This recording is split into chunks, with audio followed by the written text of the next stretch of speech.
লড়েছেন তিনি সামনে থেকে, তাও জয় এলো না। অজিঙ্কের একটি ভুলেই 4 রানের হারের জ্বালা। মঙ্গলবার কলকাতার ইডেন গার্ডেন্সে আইপিএল 2025-এর 21তম ম্যাচে লখনৌ সুপার জায়ান্টসের কাছে 4 রানে হেরে যায় কলকাতা নাইট রাইডার্স। অধিনায়ক অজিঙ্ক্য রাহানে এদিন একেবারে যাকে বলে লিডিং ফ্রম দ্য ফ্রন্ট তাই করলেন, কিন্তু এদিন কেকেআরের হারের জন্য তিনিও দায়ী। এদিন পুরো ব্যাট করে মিচেল মার্স এবং নিকোলাস পুরানের ঝোড়ো ইনিংসের সুবাদে লখনৌ সুপার জায়ান্টস 20 ওভারে 3 উইকেটে 238 রান করেন।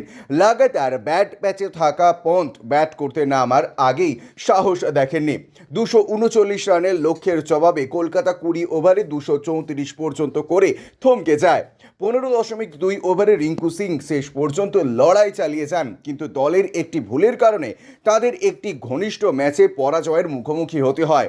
এদিন ম্যাচে দুই দলের ইনিংস মিলিয়ে 40 ওভারে 450 রানের বেশি রান হয়েছিল।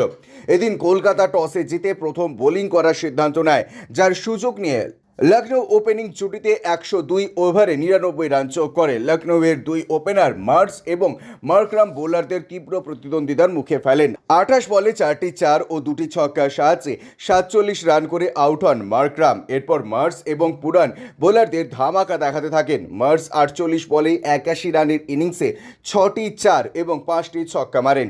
পুরান টুর্নামেন্টে তাঁর দুর্দান্ত ফর্ম অব্যাহত রেখেছেন। মাত্র 36 বলে 87 রানের অপরাজিত ইনিংস পুরান 7টি 4 এবং 8টি ছক্কা মারেন। ব্যুরো রিপোর্ট ইউজে নিউজ।